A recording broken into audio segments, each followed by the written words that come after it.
বাংলাদেশকে কাকে সমর্থন করা উচিত? রাজনৈতিক কারণে আমরা ইরানকে সমর্থন করি, আমরা চাই হোক। কিন্তু বাংলাদেশের সমস্যা হচ্ছে কিছু সাংবাদিক, কিছু ভণ্ড মৌলবী বিরোধিতা করার সাথে সাথে আরব বিশ্বের বিরুদ্ধে, এরা হচ্ছে শিয়াদের দালাল, ঠিক কিনা? আমরা কখনোই আরব বিশ্বের বিরোধিতা করতে পারি না। মধ্যপ্রাচ্য অশান্তির জন্য মূল 1 নম্বর দায়ী হচ্ছে ইসরায়েল, 2 নম্বরে আমেরিকা, 3 নম্বরে ইরান। ইরানের অনেক দায় আছে, এগুলো যারা ইতিহাস পড়ছেন তারা জানেন। কথা বুঝতে পারছেন? 1979 সালে ইরানে যখন রুহুল্লাহ খামিনি তাদের সুপ্রিম লিডার হলো, রুহুল্লাহ খামিনি শুনছেন না? ইরান ছিল সুন্নিদের হাতে, বিপ্লব করলো সুন্নিরা। বিপ্লবের নেতা ছিল আয়াতুল্লাহ বেহেশতি, তাকে রুহুল্লাহ খামিনির লোকজন শিয়া মতাদর্শে ইরানকে দাঁড় করালো। তখন ইরানের রুহুল্লাহ খামিনি বাকি শিয়াদেরকে উস্কানি দিছে, ইরাকে, বাহরাইনে, ইয়ামানে যে শিয়া ছিল না তাদের উস্কানি দিছে। তার কথাটা ছিল এইরকম, বিবিসি প্রচার করেছিল, we shall export our revolution to whole world.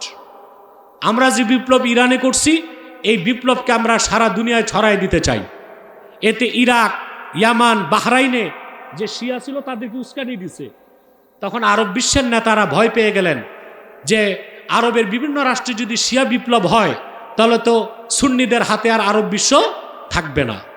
তখন সাদ্দাম হোসেনকে তারা সমর্থন দিল। হরমুজ প্রণালী নিয়ে সাদ্দাম হোসেনের সাথে ইরাকের সাথে ইরানের যুদ্ধ হলো 8 বছর। কত বছর? 8 বছর। 79 সালে এটা, ঠিক না? যুদ্ধ শুরুর পরই আরবের বাদশাহ শাহ ফয়সাল রহমতুল্লাহ, বাংলাদেশের জিয়াউর রহমান আর পাকিস্তানের জিয়াউল হক, তারা চেষ্টা করছেন এই যুদ্ধ বন্ধ করার। কিন্তু জিয়াউর রহমান যুদ্ধ বন্ধ হওয়ার সময় পায় নাই, কারণ 81 সালে জিয়াউর রহমানকে হত্যা করা হয়েছে। 88 সালে এসেই যুদ্ধ বন্ধ হয়েছে। কিন্তু যুদ্ধ বন্ধের প্রচেষ্টায় জিয়াউর রহমানেরও ভূমিকা ছিল, চেষ্টা করছে। 88 সালে যুদ্ধ বন্ধ হলো। তো যুদ্ধ শুরু হয়েছে কি আরব বিশ্বের নেতাদের কারণে, না শিয়া নেতা খামিনির কারণে? বাকি শিয়াদের উস্কানি দিছে। 8 বছর যুদ্ধের পর সাদ্দাম হোসেন ঋণগ্রস্ত হয়ে গেল। তখন সেই ঋণের টাকা চাইল আরব বিশ্বের শাসকদের কাছে। পাশে ছিল কুয়েত, কুয়েতকে বলছে টাকা দাও নয় তেল দাও। কুয়েত তেল দিল না। এক রাতে সাদ্দাম হোসেন কুয়েত দখল করছে। কুয়েত দখলের পর কি হলো? আরব বিশ্বের নেতারা, আমেরিকা এসে তাদের হাতে পায়ে ধরল যে আমরা আপনাদেরকে নিরাপত্তার কাজে সহযোগিতা করব, আমাদেরকে ঘাঁটি করতে দেন। তখন এই গালফ ওয়ার, যেটা 90 থেকে 91, এরপরই আমেরিকা এসে মধ্যপ্রাচ্যে 25টা ঘাঁটি করছে। এর আগে ছিল মাত্র 2টা ঘাঁটি। 1945 সালে একটা ঘাঁটি ছিল বাহরাইনে, 1950 সালে একটা ঘাঁটি ছিল তুরস্কে, এখন আছে 27টা ঘাঁটি। তো গোটা মধ্যপ্রাচ্যে আমেরিকার ঘাঁটি করার সুযোগ করছে কে? Iran, Khamenei. অতএব সেই মধ্যপ্রাচ্যের ঘাঁটি থেকে যদি ইরানে হামলা হয়, সেটা তো ইরানের পূর্বের অপকর্মের খেসারত। তারপরও তো আরব বিশ্বের সৌদি আরব, বাহরাইন, কাতার ধৈর্য ধরছে। ওনাদের কাছে যে অত্যাধুনিক বিমান বাহিনী আছে, ওগুলো যদি এসে ইরানে হামলা করে তো সব মাটির সাথে মিশে যাবে। ওনারা ধৈর্য ধরে আছে, ঠিক না?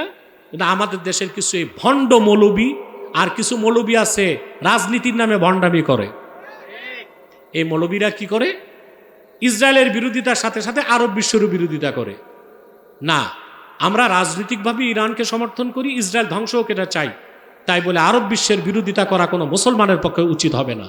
হ্যাঁ, আরবের শাসকদের মধ্যে কেউ যদি গুনার কাজ করে তার সমালোচনা করব, শাসক অন্যায় করলে তার সমালোচনা করবে, এতে কোনো সমস্যা নাই। কিন্তু সামগ্রিকভাবে আরব ও আরবীদের বিরোধিতা করা জালেম ও মুনাফিকের কাজ।